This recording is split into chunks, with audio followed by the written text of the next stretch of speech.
नमस्तसे।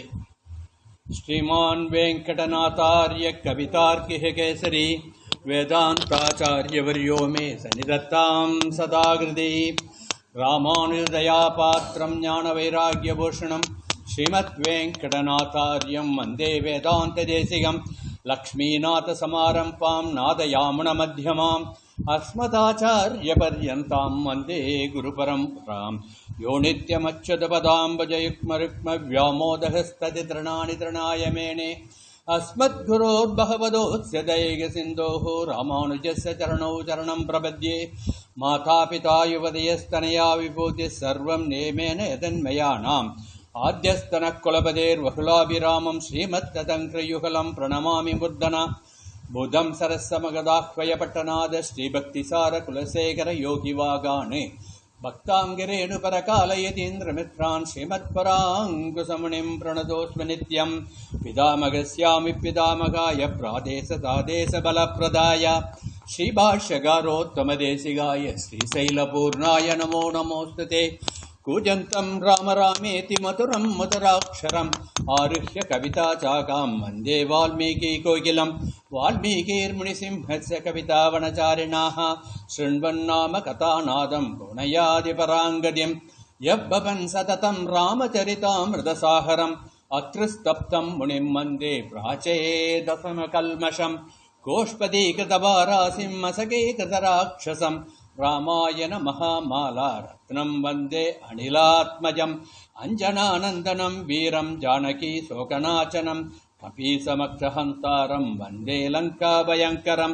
मनोजवं मारुततुल्यवेगं जितेन्द्रियं बुद्धिमतां वरिष्ठं वातात्मजं वानरयूथमुख्यं श्रीरामदूतं शिरसा नमामि। उल्लङ्घ्य सिंहो सलिलं सलीलं यशोगवह्निं जनकात्मजायाः आदाय तेनैव दताकलङ्कां नमामिदं प्राञ्जलिराञ्जनेयम्। आञ्जनेयमतिपाटलाननं काञ्चनाद्रिकमणीयविग्रहं पारिजाततरुमूलवासिनं भावयामि पवमाननन्दनं।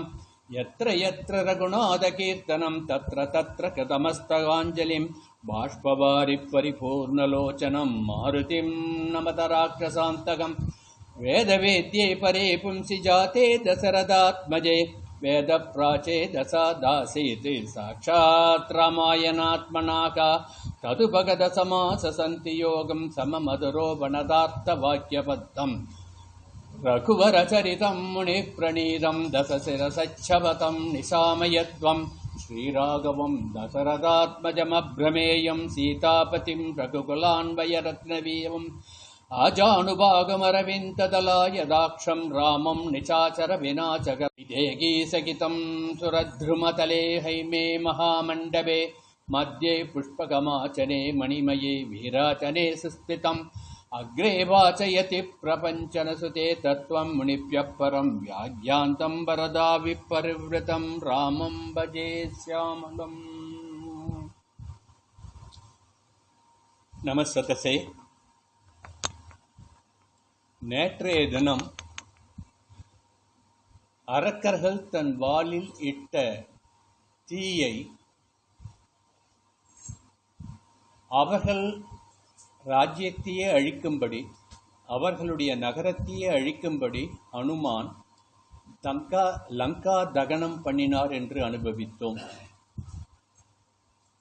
ஹனுமானுக்கு அவர் வாளிலே இடப்பட்ட தீ குளிர்ச்சியாக இருக்க வேண்டும் என்று சீதா பிராட்டி அக்னி தேவனை பிரார்த்திக்க, அக்னி தேவனும் அதன்படியே அவருடைய வாளில் மட்டும் தீ சுடாமல் இருக்க அனுகிரகம் பண்ணினார் என்றும் பார்த்தோம். இப்பொழுது மேற்கொண்டு அவர் என்ன பண்ணினார் என்பது இன்றைய உபன்யாசத்தினுடைய சாராம்சமாக இருக்கும். தன் வாளில் இட்ட தீயை சமுத்திர ஜலத்திலே நனைத்து மீண்டும் ஒருமுறை சீதா பிராட்டியை சென்று சேவிக்க வேண்டும் என்று போகின்றார் ஹனுமான்.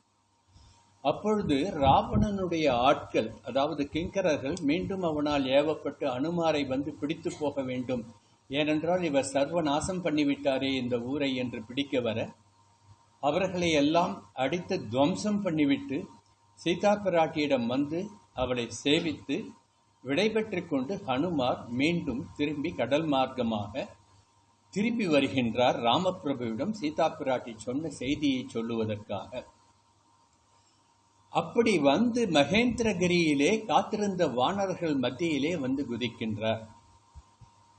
நாம் ஆரம்பத்திலேயே பார்த்தோம், ஹனுமார் வானர் சாரணர்கள் பயணிக்கின்ற அந்த வானத்தின் வழியாக பறந்து சென்ற பொழுது மைனாகமலை அவரை உபசரித்து தன் இடத்தில் சற்று அவர் இளைப்பாரி செல்ல வேண்டும் என்று பிரார்த்திக்க, ராமகாரியம் முடிகின்ற வரை எனக்கு இளைப்பாறுதல் என்ற பேச்சுக்கே இடமில்லை என்று சொல்லி மீண்டு போனதை நாம் அனுபவித்தோம். ஆகவே காரியம் முடிந்து வெற்றியுடன் திரும்புகின்ற அனுமனை மீண்டும் உபசரித்து அவருக்கு அர்க்யபாத்திர ஆசனங்கள் கொடுத்து உபசாரம் பண்ண வேண்டும் என்று நினைத்து மைனாகம் மீண்டும் அவரை பிரார்த்திக்கின்றது.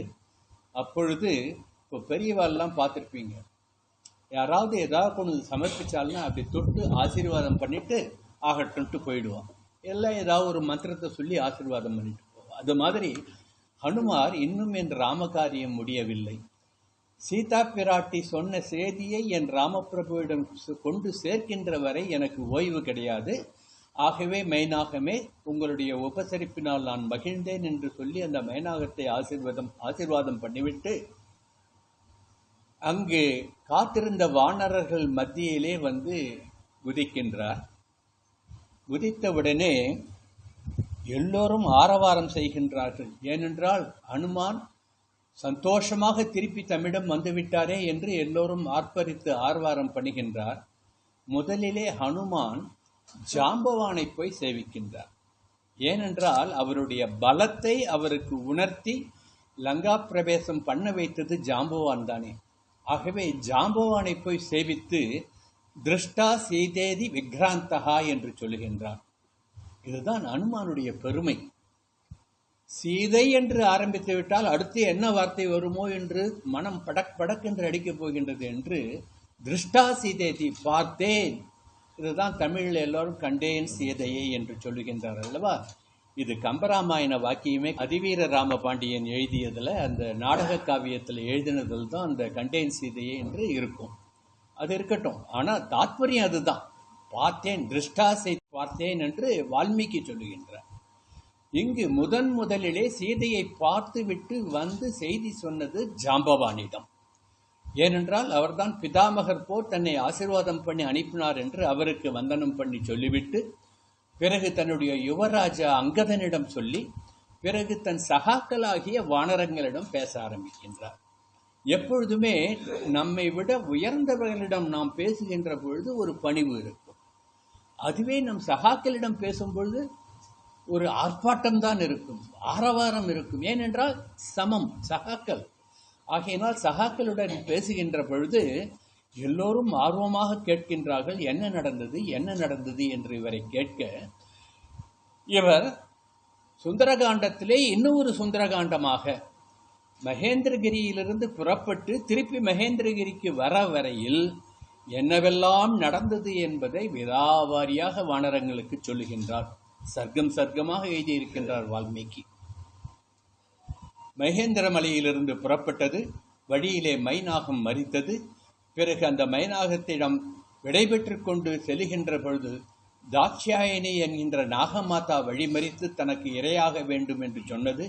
சாதுரியமாக அவளை வாயை பிளக்க வைத்து, அவள் ஒரு யோஜனை வாயை திறந்தால் இவர் 10 யோஜனை விஸ்வரூபம் எடுத்து இப்படியே அவளை 100 யோஜனை அளவுக்கு வாயை திறக்க வைத்து அங்குஷ்ட மாத்திரம், அதாவது கட்டவரல் பிரமாணம் தன்னை சுருக்கி கொண்டு ஒரு வாயில் புகுந்து மூக்கு வழியாக வெளியில் வந்துவிட்டு, நாகமாதாவே இப்பொழுது நீங்கள் கேட்டபடி உங்கள் வாயில் புகுந்து வெளிவந்து விட்டேன் என்று சொல்ல, ஹனுமனுடைய பராக்கிரமத்தையும் அவனுடைய சமயோஜித புத்தியையும் பார்த்து நாகமாதா அவனை ஆசீர்வாதம் பண்ணி உனக்கு ஜெயம் உண்டாகட்டும் என்று ஆசீர்வாதம் பண்ண தேவர்கள் மலர் மாறி பொழிகின்றார்கள் ஹனுமனுடைய சமயோஜித புத்தியை நோக்கி என்று தனக்கு நடந்த அந்த விருத்தாந்தத்தை சொல்லி, பிறகு நான் மேற்கொண்டு பறந்து போகின்ற பொழுது சிம்ஹிகா என்ற ராட்சசி, அவள் நிழலையே பிடித்து இழுக்கக்கூடிய வல்லமை பெற்றவள், அவள் என் நிழலை பிடித்து இழுத்தால் அவள் மீது குதித்து அவளை துவம்சம் பண்ணிவிட்டு அவளிடம் மீண்டும் நாம் லங்காபுரியிலே ஸ்வேத பர்வதத்திலே போய் குதித்தேன். இதெல்லாம் அனுமார் சொல்றார் தன்னுடைய சக வானரங்கள்கிட்ட. ஸ்வேத பர்வதத்திலே குதித்த உடனே இரவு வரை காத்திருந்து ஒரு சிறு பூனை அளவுக்கு தன் உருவத்தை சுருக்கி கொண்டு, வானரம்தான் பூனை அளவுன்னு அந்த சைஸுக்கு, இவர் பிரம்மாண்டமாக மலை போன்று இருந்த உருவத்தை ஒரு பூனை அளவு உருவமாக சுருக்கி கொண்டு லங்காப்பட்டினத்திலே இரவு நல்ல பூர்ண சந்திரனுடைய வெளிச்சத்திலே அப்படி சுற்றி பார்க்கலாம், சீதா பிராட்டியை தேடலாம் என்று வந்தபொழுது லங்கினி என்பவள் தன்னை வழிமறுத்தால், அந்த லங்கினியை நான் இந்த பட்டினத்தை சுற்றி பார்க்க வந்த சாதாரண வானரம் என்று சொன்னதை அவள் கேட்காமல், நான் இந்த பட்டினத்திற்கு காவல் தெய்வம், ஆகையினால் என் அனுமதி இல்லாமல் யாரும் போகக்கூடாது என்பது ராவணன் எனக்கு இட்ட கட்டளை, ஆகவே போகாதே என்று சொல்ல அதை மதிக்காமல் அனுமார் ஒரு அடி எடுத்து வைத்ததாகவும், இதெல்லாம் அவர் சொல்ற. உடனே அந்த லங்கினி இவரை அடிக்க பாய்ந்து ஓடி வந்து அடித்ததாகவும், தன் மாதாவினுடைய கை அன்றி வேறு எந்த பெண்ணும் தன் மீது கை வைத்ததில்லையே என்று மனம் வருந்தி, அடடா ஒரு பெண்ணின் கையால் அடிபட்டு விட்டோமே என்று அவளை இடது கையால் சற்று தள்ளிவிட்டதாகவும், அவள் சுருண்டு விழுந்து இவனுடைய சக்தியை உணர்ந்து கொண்டு இவரிடம் மன்னிப்பு கேட்டுக்கொண்டு, பிரம்மன் எனக்கு கொடுத்த வரம், எப்பொழுது ஒரு வானரம் உன்னை கையால் அடித்து தள்ளுகின்றதோ அப்பொழுது இந்த லங்கைக்கு விநாசகாலம் என்று புரிந்து கொள், அப்பொழுது உன்னுடைய சாபம் நீங்கி மீண்டும் நீ தேவலோகம் வந்துவிட. அவள் ஒரு கந்தர்வ, ஆகவே மீண்டும் நீ தேவலோகம் வரலாம் என்று வரம் கொடுத்திருந்தார் என்று அனுமானிடம் சொல்லி, இனி இந்த பிரதேசம் முழுக்க நீ எங்கு வேணாலும் போகலாம், யாரும் உன்னை தடுக்க முடியாது, உன்னுடைய காரியம் ஜெயமாகட்டும் என்று அவளை ஹனுமானை ஆசீர்வாதம் பண்ணி வழிவிட, இவர் லங்காப்பட்டினத்திலே பிரவேசித்து ஒவ்வொரு மாளிகையாக சுற்றி பார்த்ததாகவும், அப்படி பார்த்து கொண்டு வருகின்ற வழியிலே ராவணனுடைய அரண்மனைக்கு எதிரே புஷ்பக விமானம் இருப்பதை பார்த்து இது ராவணனுடைய அரண்மனை என்று தெளிந்து அங்கு போய் பார்த்ததாகவும், அங்கு அந்தப்புறத்திலே ஒரு சர்வ அலங்கார பூஷிதியாக ஒரு பெண்மணி உறங்கிக் கொண்டிருப்பதைக் கண்டு இவள்தான் சீதையோ என்று ஒரு கணம் நினைத்து, தான் சீதையை பார்த்து விட்டேன் என்ற சந்தோஷத்திலே தனக்கு வானர புத்தி இயற்கையாக இருக்கின்ற அந்த வானர புத்தி, குரங்கு புத்தி வந்து தன் வாளுக்கு தானே முத்தமிட்டு குதித்து கொண்டதாகவும், பிறகு ராம பத்னி எப்படி ஒரு மாற்றானுடைய அந்தப்புறத்திலே உறங்கிக் கொண்டிருப்பால் சுகமாக, அதுவும் சர்வ அலங்காரங்களுடன் என்று தெளிந்து, இவள் ராமபத்னி அல்ல என்று தெளிந்து போகின்றார். அவர் பார்த்தது மண்டோதரியை. பிறகு ஒவ்வொரு இடமாக தேடிக்கொண்டு போகின்றார். பல இடங்களிலே பல பெண்கள் பல நிலையிலே அலங்கோலமாக உறங்கிக் கொண்டிருக்க, பெண்கள் மத்தியிலே தானே நான் பெண்ணாகிய சீதா பிராட்டியை தேட வேண்டும் என்று பெண்கள் மத்தியிலே தேடுகின்றார். அப்பொழுது தன்னுடைய பிரம்மச்சாரிய விரதத்திற்கு பங்கம் வந்துவிடுமோ என்று தெளிந்து, என் மனதிலே விகல்பம் இல்லாத வரையில், என் பார்வையிலே கலங்கம் இல்லாத வரையில் என் மனம் சஞ்சலப்படாது என்று தனக்கத்தை ஏற்படுத்தி கொண்டு தான் மீண்டும் பல இடங்களில் தேடியதாகவும், எங்கு தேடியும் கிடைக்கவில்லை என்று மனம் சோர்ந்து ஒரு மரக்கிளையிலே அமர்ந்து கொண்டு, ஏன் இதுவரை நான் தேடி வந்தவள் எனக்கு கிடைக்கவில்லையே என்று ஒரு ஏக்கம் கொண்டு இவளை ராவணன் கொன்றுவிட்டிருப்பானோ, அல்லது வழியிலேயே இவள் மாண்டு போயிருப்பாளோ, அல்லது இந்த அரக்கியர்கள் பூதம் பிசாசாக இருப்பவர்கள் ஏதாவது கொன்று தின்று விட்டார்களோ என்று பலவாறாக எண்ணி மனம் கலங்கியதாகவும், பிறகு தன்னுடைய காரியம் ஏன் ஜெயமாகவில்லை, எனக்கு எல்லோரும் ஆசீர்வாதம் பண்ணி அனுப்பினார்களே, தேவர்கள் பூமாரி பொழிந்தார்களே, அப்படியென்றால் நிச்சயமாக ராமகாரியம் ஜெயமாகத்தானே ஆக வேண்டும் என்று எண்ணி, ஏன் காரியம் ஜெயமாகவில்லை என்றால், நான் ராமனை நினைக்காமல் என்னுடைய பலத்தினால் கண்டுபிடித்து விடுவேன் என்று அகம்பாவத்தோடு தேடியதால் எனக்கு கிடைக்கவில்லை என்று நினைத்து ராம தாரக மந்திரத்தை ஜபித்து திரும்பிய பொழுது அவர் அமர்ந்திருந்த அதே மரம் இருக்கின்ற அசோகவனத்திலே பார்க்கின்றார் முதன்முறையாக என்று சொல்லி, அசோகவனத்திலே ஒரு மரத்தடியில், சிம்சுபா மரத்தினுடைய அடியிலே சீதா பிராட்டி ஒரு தவஸ்வரூபிணியாக மெலிந்த தேகத்தை உடையவளாக, பௌர்ணமி நிலவை மேகம் மறைத்தால் எப்படி ஒரு இருளடைந்து காணப்படுமோ அது போன்ற ஒரு தேஜஸ் இல்லாத முகத்தோடு, ஆனால் தீர்மானமான முகத்தோடு இருப்பதாகவும், சதா ராமநாமம் ஜபித்துக் கொண்டிருப்பதையும் பார்த்து, ராமபிரபு தன்னிடம் சொல்லிய அங்க அடையாளங்களை வைத்துக்கொண்டு இவள்தான் சீதா பிராட்டி என்பதை மனம் தெளிந்து, மீண்டும் அந்த சிம்சுபா மர கிளையிலே ராமபிரான் சொல்லி இருந்த ஆபரணங்கள் கட்டி தொங்கவிட்டிருப்பதை பார்த்து, இவள்தான் சீதா பிராட்டி என்று தெளிந்து, பிறகு எப்படி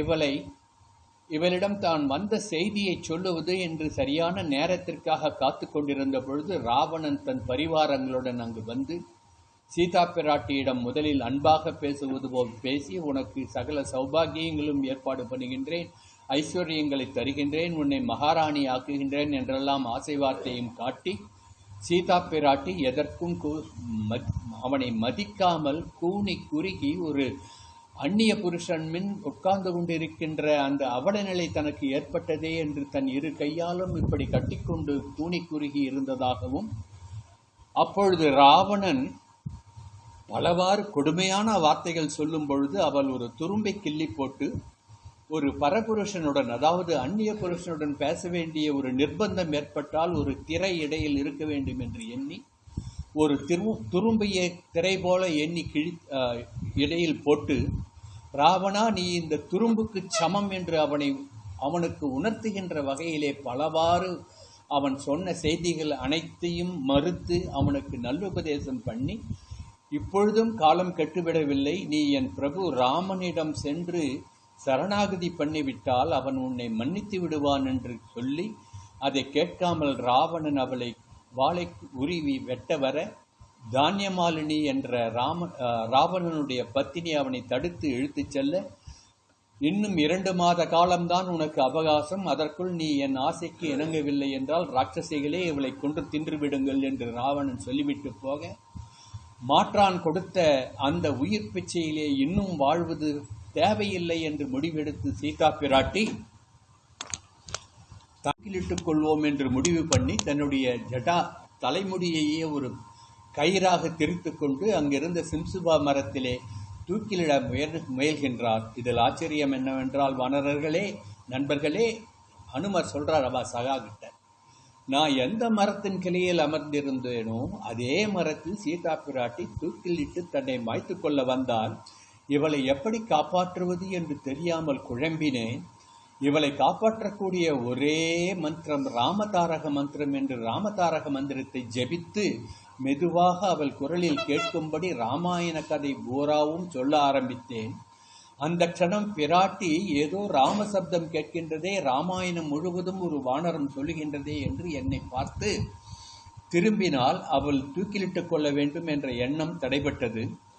நான் தொடர்ந்து ராமகதையை சொல்லி அவள் என்னை திரும்பி பார்த்த பொழுது அவளுக்கு ஏதோ சற்று நம்பிக்கை வந்துவிட்டது என்று எண்ணி மரத்திலிருந்து இறங்கி சென்று அவளை சாஷ்டாங்கமாக நமஸ்காரம் பண்ணி, அடியேன் ராமதூதன் வந்திருக்கின்றேன், ராமன் உங்களுக்கு செய்தி கொடுத்திருக்கின்றார், உங்களுக்கு அடையாளம் கொடுத்து அனுப்பியிருக்கின்றார் என்று சொல்ல, சீதா பிராட்டி நான் ஒரு மாயாவியோ என்று எண்ணி என்னை நம்பாமல் பலவிதமாக என்னை சோதனை செய்தால், பலவிதமான கேள்விகள் கேட்டால் அதற்கெல்லாம் நான் தகுந்த பதில் சொல்லி சீதா பிராட்டியினுடைய நம்பிக்கையை பெற்ற பிறகு ராமன் என்னிடம் சொல்லி அனுப்பிய சில அந்தரங்க நிகழ்வுகளை சீதா பிராட்டிக்கு நினைவுபடுத்தினார்.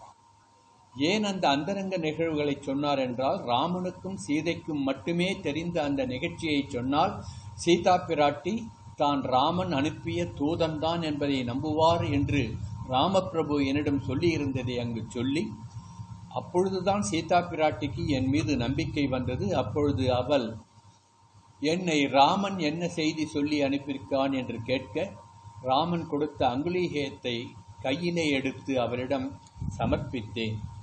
இதை பெற்றுக்கொள்ளுங்கள் என்று சொல்லி ராமன் சொன்ன செய்தியை கொடுத்து கணையாழியை கொடுத்தேன்.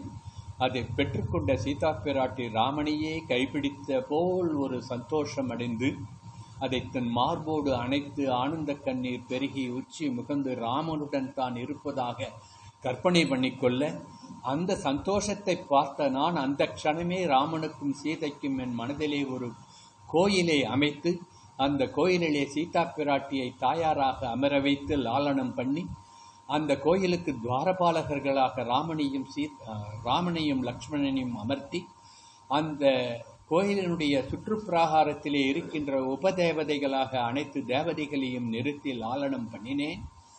அப்பொழுது சீதா பிராட்டிக்கு மனதளவிலே ஒரு ராமனுக்கும் சீதைக்கும் ஒரு திருக்கல்யாணமும் பண்ணி பார்த்தேன். பிறகு சீதா பிராட்டி என்னை நம்பி தனக்கும் ராமனுக்கும் இடையே நடந்த சில அந்தரங்க நிகழ்ச்சிகளை சொன்னால், மந்தாகினி நதிக்கரையில் அவர்கள் தனித்திருந்த பொழுது அவர்களுக்குள் ஏற்பட்ட பிணக்கு, பிறகு அவர்களுக்குள் ஏற்பட்ட பிணக்கு தீர்ந்த விதம் எல்லாம் சொல்லி, நீ என்னை பார்த்ததற்கு அடையாளமாக நான் ஒரு பொருள் தருகின்றேன் என்று சொல்லி என்னிடம் சூடாமணியை கொடுத்து இதை என் பிரபு ராமனிடம் கொண்டு சேர்த்துவிடு. சேர்த்ததோடு இல்லாமல் அப்பொழுது கேட்கின்றாளாம், ராமனுடைய லட்சணம் என்ன, ராமர் எப்படி இருக்கின்றார், லக்ஷ்மணன் எப்படி இருக்கின்றால், என்னுடைய மாமியார் கோசலை தேவி எப்படி இருக்கின்றால், என்னுடைய சிறிய மாமியார் கைகேயி தேவி எப்படி இருக்கின்றாள் என்று அனைவரையும் குசலம் விசாரித்து பாருங்க, அந்த நிலைமையிலும் தன்னுடைய பெரியவர்களை மதித்து அவர்களை விசாரிக்க வேண்டும் என்று அனுமார் மூலம் நமக்கு தெரியப்படுத்துகின்றார். அவர்களை சேமலாபத்தை எல்லாம் கேட்டு அதற்கு நான் தகுந்த பதில் சொல்ல மகிழ்ச்சியடைந்த பிராட்டி தன்னுடைய சூடாமணியை என்னிடம் கொடுத்து இதை ராமனிடம் சேர்ப்பித்து, இன்னும் 1 மாத காலம்தான் நான் உயிர் தரிப்பேன், அதற்குள் ராமன் என்னை வந்து அழைத்துச் செல்லவில்லை என்றால் நான் மாண்டு போய்விடுவேன் நிச்சயமாக என்று அந்த செய்தியை ராமனிடம் சொல்ல வேண்டும். 1 மாத காலத்துக்குள்ளே என் பிரபு ராமன் இங்கு வரவில்லை என்றால் எனக்கு கங்கைக்கரையிலே நீர்க்கடன், அதாவது தர்ப்பணம் பண்ணிவிடச் செய், ஏனென்றால் நான் இறந்து போய்விடுவேன் என்று செய்தி சொல்ல, ஹனுமன் அவளை நமஸ்காரம் பண்ணி திரும்பி செல்லுவதற்கு முன் ஒரு நல்ல தூதனாக தான் வந்த இந்த ராஜ்யத்தினுடைய ராஜா ராவணன் எப்படிப்பட்டவன், அவனுடைய பலம் என்ன என்பதையெல்லாம் தெரிந்து கொள்ள வேண்டும். ஒரு சாதாரணமான வானரமான என்னை உடனே ராஜனை பார்க்க அனுமதிக்க மாட்டார்கள். ஆகவே என்ன செய்தால் ராவணனை நாம் போய் பார்க்கலாம் என்று எண்ணி சீதா பிராட்டி இருந்த அந்த அசோக வனத்தினுடைய பகுதியை மட்டும் விட்டுவிட்டு மற்ற பகுதிகளை எல்லாம் அழித்து துவம்சம் பண்ண, அதை பார்த்த ராட்சசன் சொல்ல, ராவணன் இந்த வானரத்தை பிடிக்க 18,000 கிங்கரர்களை அனுப்ப, ஜெயகோஷம் கர்ஜித்துக் கொண்டே ராமநாமம் சொல்லிக்கொண்டே அத்தனை பேரையும் அவன் வதம் செய்துவிட, அத்தனை வீரர்களும் மடிந்தார்கள் என்று 7 மந்திரிக்குமாரர்களை அனுப்ப, அவர்களையும் ஆஞ்சநேயன் மாய்த்துவிட, பிறகு பஞ்ச சேனாதிபதிகளை அனுப்ப அவர்களையும் மாய்த்துவிட, தன்னுடைய புதல்வனை அனுப்பி அவனும் மாய்ந்து போக, கடைசியாக இந்திரஜித்தை அனுப்புகின்றான் ராவணன் என்றும். இந்திரஜித்தை பார்த்தவுடனே இவன் மகா வீரன், இவனை ஜெயிப்பது மிகவும் கஷ்டம் என்பதை உணர்ந்து நெடுநேரம் போரிட நேர்ந்தது. இறுதியாக இவன் ராவணனுடைய மகன் என்பதால் இவனிடம் நாம் தோற்றுப்போவது போல் நடித்தோம் என்றால் நிச்சயமாக இவன் தன்னை ராவணனிடம் கொண்டு சேர்ப்பான் என்ற எண்ணத்திலே நினைக்கின்றார் ஹனுமார். அப்பொழுது இந்திரஜித் தன் மீது பிரம்மாஸ்திரத்தை ஏவினான் என்றும், பிரம்மாஸ்திரம் தன்னை கட்டுப்படுத்தாது என்று தனக்கு வரம் இருப்பது தெரிந்தும் அந்த பிரம்மாஸ்திரத்திற்கு கட்டுப்பட்டது போல் நடித்தேன் என்றும், அப்பொழுது கிங்கரர்கள் அதாவது ராட்சசர்கள் எல்லாம் வானரம் அகப்பட்டு கொண்டது என்று எண்ணி பலவிதமான கயிறுகளால் சணறுகள், துணிகள் போன்றவற்றை உபயோகித்து ஏற்கனவே பிரம்மாஸ்திரத்தால் கட்டுண்டோம் என்று இருக்கின்ற அந்த ஆஞ்சநேய பிரபுவை கட்ட தனக்கு தகுந்த மரியாதை கொடுக்கவில்லை என்று பிரம்மாஸ்திரம் அவனிடமிருந்து விலகி போய்விட்டதாம். அது தனக்கு தெரிந்தும் மீண்டும் தான் கட்டுப்பட்டது போலவே நடித்து கொண்டிருந்தேன் என்றும், பிறகு தன்னை ராவணனுடைய சபையிலே இழுத்து கொண்டு போய் நிறுத்தினான் என்றும், அப்பொழுது நீ யார் உன்னை அனுப்பியது என்று ராவணன் தன்னுடைய மந்திரி பிரகஸ்தன் மூலம் பலவிதமாக கேள்விகள் கேட்டான் என்றும், அந்த கேள்விகளுக்கெல்லாம் அவர் தான் சரியான பதில்களை சொல்லி, நான் யக்ஷனும் அல்ல, சாதாரண வானரம்தான், தேவனும் அல்ல, கந்தர்வனும் அல்ல, நாகனும் அல்ல என்று பலவாறாக சொல்லி தான் ஒரு வானரம் என்பதை மீண்டும் மீண்டும் ராவணனுக்கு நினைவுபடுத்தி, ராவணா உனக்கு நினைவு இருக்கின்றதா, உன்னை தன் வாளிலே கட்டி தன் குழந்தையினுடைய தொட்டிலே 10 தலை பூச்சி என்று கட்டினானே வாலி, அந்த வாலியை ஒரே அம்பினால் மாய்த்த ஸ்ரீ ராமபிரானுடைய தூதன் யான், நான் ஒரு வானரம்தான் என்பதை ராவணனுக்கு சொன்னேன். ஆனாலும் பிறகு ராவணனிடம் நான் இப்பொழுதும் கெட்டுப்போகவில்லை, மனம் திருந்தி நீ சரணாகதி பண்ணிவிடு, 3 கடவுளர்களாலும் உன்னை காப்பாற்ற முடியாது, உனக்கு என்னதான் வரம் இருந்தாலும் நீ பெற்ற வரம் மனிதர்களாலும் வானரங்களாலும் அழிவு ஏற்படக்கூடாது என்று நீ கேட்கவில்லை. ஆகவே ஸ்ரீமன் நாராயணனே ராமனாக நரனாக அதாவது மனிதனாக வந்து பிறந்திருக்கின்றார். என் ராஜா சுக்ரீவன் மகாபிரபு பலவான், என் சுக்ரீவராஜன் வானரம், அவனும் ராமனாகிய மனிதனும் வந்து உன்னை சம்ஹாரம் பண்ணிவிடுவார்கள். ஆகவே உன் தேசம் காக்கப்பட வேண்டுமென்றால், உன் பிரஜைகள் காக்கப்பட வேண்டுமென்றால், உன்னுடைய உயிர் காக்கப்பட வேண்டுமென்றால் நீ சரணாகதி பண்ணிவிடு என்று ஹனுமான் ஹிதமாக ராவணனிடம் சொல்ல, ராவணன் அதை கேட்காமல் கோபம் கொண்டு தன்னுடைய ஆட்களை ஏவி இந்த குரங்கை கொன்று போடுங்கள் என்று தண்டனை கொடுக்க முன்வர, அங்கிருந்த விபீஷணன் தூதனாக வந்தவனை கொல்வது ராஜநீதி கிடையாது என்பதை எடுத்துச் சொல்லி, தூதனுக்கு அவன் தவறு செய்த பட்சத்தில் அவனுக்கு தண்டனை தான் கொடுக்க ராஜநீதி சொல்லுகின்றது. ஆகவே ராஜனே, நீ ராஜநீதிப்படி இவனுக்கு தண்டனை கொடுத்தால் சரியாக இருக்கும், ஆனால் கொல்லக்கூடாது என்று சொல்ல, அப்பொழுது என்ன தண்டனை கொடுக்கலாம் என்று அவன் கேட்க, வானரங்களுக்கு அவற்றின் வாளின் மீதுதான் அதிகமான பிரியம் இருக்கும். ஆகவே இந்த வானரத்தினுடைய வாளில் தீயை வைத்து நாற்சந்தைகளிலே நிறுத்துவோம் என்று சொல்ல, அதன்படி ஊரில் இருக்கின்ற அத்தனை கந்தல் துணிகளையும் கொண்டு வந்து இந்த ஹனுமானுடைய வாளிலே கட்டினார்களாம் அரக்கர்கள். அப்பொழுது ஹனுமான் தன்னுடைய சக்தியினால் அந்த வாளை நீட்டிக்கொண்டே போக துணி கிடைக்கவில்லை, வாள்தான் மிஞ்சியதாம். அந்த அளவுக்கு நீட்டி போயினால் ஒரு கட்டத்திலே அவர்கள் சலித்து போகின்ற நேரத்திலே தன் வாளை நீட்டுவதை நிறுத்த, அப்பொழுது அவர்கள் வாளிலே தீ வைக்க, இந்த செய்தி மற்ற ராட்சசிகள் மூலம் சீதா, உனக்கு வழியில் எந்த ஆபத்தும் ஏற்படாது என்று ஆசீர்வாதம் பண்ணி அனுப்பி வைத்தேனே, என் உயிரை காப்பாற்றின பிரபுவாச்சே அவனுக்கு ஏதாவது துன்பம் நடக்கலாமா? அக்னி தேவனே, நீ இவனுடைய வாளில் நெருப்பால் சுடக்கூடாது என்று பிரார்த்தனை பண்ண.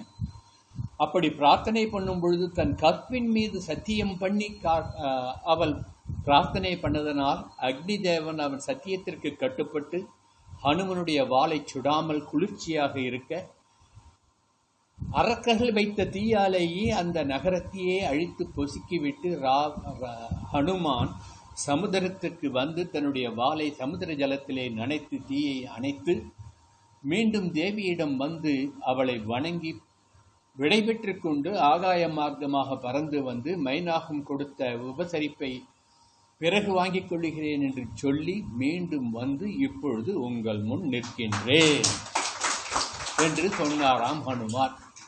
அப்போ சுந்தரகாண்டத்தின் உள்ளே ஒரு சுந்தரகாண்டமாக இதுவரையில் நடந்தது அனைத்தையும் மீண்டும் ஒரு கதையாக சொல்லுகின்றார். இதே கதையை ராமன் முன் ஒரு தரம் சொல்லுவார். அப்போ சுந்தரகாண்டத்திலே 2 முறை சுந்தரகாண்டம் திருப்பி திருப்பி சொல்லப்படுகின்றது. வால்மீகி அப்படிதான் எழுதியிருக்கார். எல்லோரும் சந்தோஷப்படுகின்றார்கள். உடனே நம்ம எல்லாம் என்ன பண்ணுவோம், ஒரு வெற்றின்னு வந்துடுதுன்னா அடுத்தது என்ன கேட்பா? கொண்டாட்டம். பாத்தி உண்டா கேட்கறாளா இல்லையா மனுஷா? வானரங்கள்லாம் கேட்டுதான், இவ்வளவு பெரிய வெற்றி சாதித்து விட்டு வந்திருக்கின்றீர்களே, இதை கொண்டாட வேண்டாமா? எங்களுக்கெல்லாம் நல்லது செய்யுங்கள் என்று சொல்லி ஆடித்தாம் பாடித்தாம் ஒரே கொண்டாட்டமாக இருக்கின்றது. யுவராஜா அங்கதன் அங்கு இருந்தான். ஆகவே யுவராஜனிடம் சென்று, இவ்வளவு பெரிய சாதனையை படைத்துவிட்டு வந்திருக்கின்ற எங்கள் பெரியவன் அனுமனுக்கு நாமல் ஒரு கொண்டாட்டம் கொடுக்க வேண்டும், அவனை உற்சாகப்படுத்த வேண்டும் என்று சொல்ல, ஹனுமானுடைய தீரச் செயல்களால் மகிழ்ந்து போன அங்கதன் அப்படியே ஆகட்டும் என்று சொல்லி மதுவனம் என்று ராஜர்களுக்காகவே, அதாவது அரசர்களுக்காகவே தனியாக ஏற்படுத்தப்பட்ட ஒரு மதுவனம், அது ஒரு சோலை, பலவிதமான மதுக்கள் அங்கு சேகரிக்கப்பட்டு அரசகுலத்தில் இருப்பவர்கள் மட்டும் அங்கு, அதாவது கிஷ்கிந்தையினுடைய அரசர்னா மற்ற அரசர்கள் கிடையாது, கிஷ்கிந்தா ராஜ்யத்தினுடைய அரசர்களுக்கு மட்டும் பிரத்யேகமாக அமைக்கப்பட்ட அந்த மதுவனம் என்ற அந்த வனத்திலே போய் நீங்கள் உங்கள் இஷ்டப்படி எவ்வளவு வேண்டுமானாலும் மது அருந்தி கொள்ளுங்கள், தேனை குடித்துக்கொள், மதுன்னா இங்க தேனை அறிந்து கொள்ளுங்கள், குடித்துக் கொள்ளுங்கள் என்று அனுமதி கொடுக்க, எல்லா வானரங்களும் குதித்து கொண்டாடி கொண்டு மதுவனத்திற்குள் நுழைய, அதற்கு காவலாக இருந்த மதுதக்தன் என்பவன் அவர்களை தடுத்து போகக்கூடாது என்று சொல்ல, எல்லா வானரங்களும் இளவரசனே எங்களுக்கு உத்தரவு கொடுத்து விட்டான், சீ போ, நீ யார் என்று அவனை பிடித்து தள்ளிவிட்டு உள்ளே புகுந்து தேனை பருகிய ஆட்டமும் பாட்டமுமாக இருந்ததாம். இங்கு வால்மீகி ரசமாக ஒரு இது சொல்லுவார். இப்போ சினிமாவெல்லாம் பார்க்குறீங்க இல்லையா, இந்த கதாநாயகர்கள் தன்னுடைய பிருஷ்ட பாகத்தை இப்படி இப்படி ஆட்டி காமிக்கிறாள்ல, அது எங்கேருந்து வந்ததுன்னா ராமாயணத்துலேருந்து தான் வந்தது. இந்த வானரங்கள் அது போல் சேஷ்டைப்படுதுன்னு வால்மீகி, நான் சொல்லலை, வால்மீகி சொல்லியிருக்கேன். தன்னுடைய பின்புறத்தை ஆட்டி காட்டி அந்த ததுபக்தனை பழித்து காட்டுதான். நீ என்னடா சொல்றது, என்னுடைய எஜமான் அங்கதனே எனக்கு உத்தரவு கொடுத்து விட்டானே என்று உள்ளே ஓடிப்போய் அங்கிருக்கின்ற தேனையும் மதுவையும் அருந்தி ஒரே கொண்டாட்டமாக இருக்க, மதுவனம் அழிந்து போகின்றதே இத்தனை கட்டுக்காவலியும் மீறி என்று அந்த மதுபக்தன் சுக்ரீவராஜனிடம் போய் சொல்லுகின்றான். சுக்ரீவராஜனிடம் சொன்ன உடனே சுக்ரீவன், என்னுடைய மதுவனத்திற்குள் வானரங்கள் செல்கின்றது என்றால் அதற்கு என்னுடைய யுவராஜன் உத்தரவு கொடுத்திருக்க வேண்டும். யுவராஜன் உத்தரவு கொடுக்கின்றான் என்றால் ஏதோ நல்ல செய்தி வந்திருக்கின்றது, அதை கொண்டாடுவதற்காக கொடுத்திருக்கின்றான் என்று நினைத்து உடனே ராமனிடம் நல்ல செய்தி வந்துவிட்டது, அதைத்தான் இந்த வானரங்கள் கொண்டாடி கொண்டிருக்கின்றார்கள் என்று சொல்லி ராமனுடைய சோகத்தை போக்கினாராம். இருந்தாலும் ராமனுக்கு ஒரு சந்தேகம் இருந்து கொண்டே இருந்துதான். சீதா பிராட்டியை இந்த ஹனுமான் பார்த்திருப்பானா, அவள் கற்பு நெறியோடு இருப்பாளா, திரும்பி நம்முடன் வந்து அழைத்து போவோமா என்றெல்லாம் பலவித சிந்தனையிலே இருந்தாராம் ராமர். ஏன் இதை வால்மீகி நேரடியாக சொல்லவில்லை, கம்பனும் நேரடியாக சொல்லவில்லை, ஆனால் மறைமுகமாக சொல்லியிருக்கின்றார். ராமனுக்கும் சந்தேகம் இருந்தது. இந்த சந்தேகம்னு ஒரு மனசுல வந்துடுத்தினாலே அது கொடிய நோய் போன்றது, மனிதனை உருக்குலைத்து விடும். எப்படிப்பட்ட ஒரு மன உறுதி கொண்டவனாக இருந்தாலும் சந்தேகம் என்று வந்துவிட்டால் அதனுடைய தாக்கத்தை தாங்க முடியாது. இப்போ நான் சொல்ல போகிறது ஒரு சின்ன கதை சொல்கிறேன். இது ராமாயணத்திற்கும் இந்த கதைக்கும் சம்பந்தம் கிடையாது. சந்தேகம் எப்படி ஒருவனை பலவாறு சிந்திக்க வைக்கும் என்பதற்கு ஒரு சின்ன கதை, விளையாட்டாக. ஏன்னா ரொம்ப நாளையாக உட்கார்ந்துருக்கீங்க, கொஞ்சம் திசை திருப்புவதற்காக.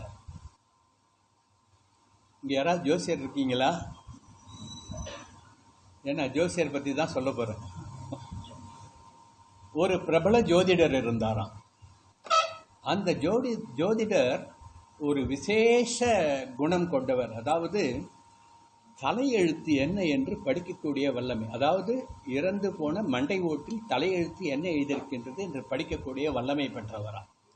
ஒரு நாள் காத்தால் அவர் அப்படி வாக்கிங் போகும்போது கால் ஏதோ தட்டுப்பட பார்த்தா ஏதோ ஒரு மண்டை ஓடு கிடக்குதான். சரி, இவருக்கு யாருக்குமே அவர்கள் செய்கின்ற தொழில் மீது எப்பயும் ஒரு பற்று ஆர்வம் வந்துவிடும்.